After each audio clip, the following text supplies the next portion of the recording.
So I thought today I'd just do a quick video on my single turbo conversion.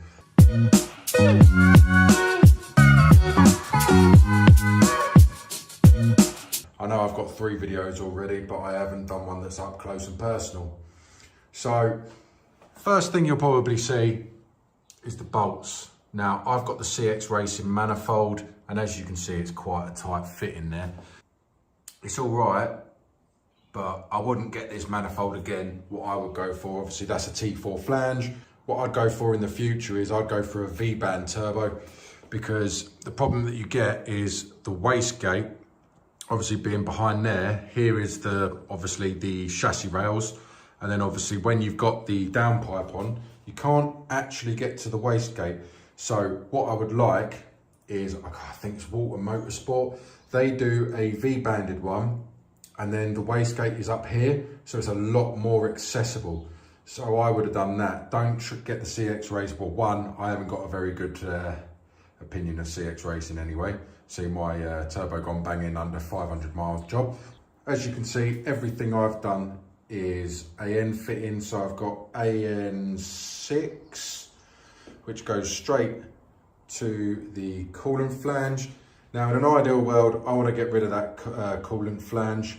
I've already split one, and I'm not exactly happy with the way that this is fit. I've just basically tapped this, it's not great.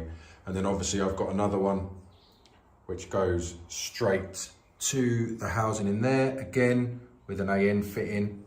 So then you've got your oil feed, obviously AN fitting, obviously, which then goes to the oil feed in here.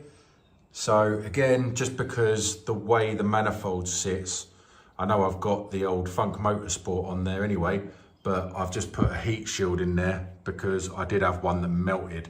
So obviously this is the GT35 Pulsar Turbo.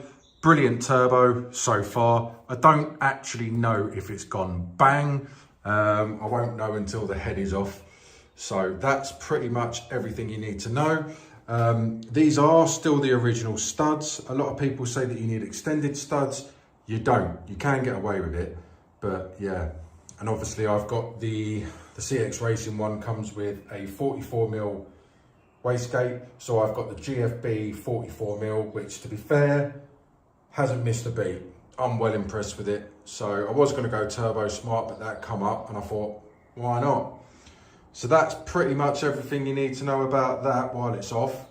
My next video is going to be removing that. So if you want to see a little bit more details of how things fit, where they go, etc., etc., just check that video out. That will be the next one coming after this.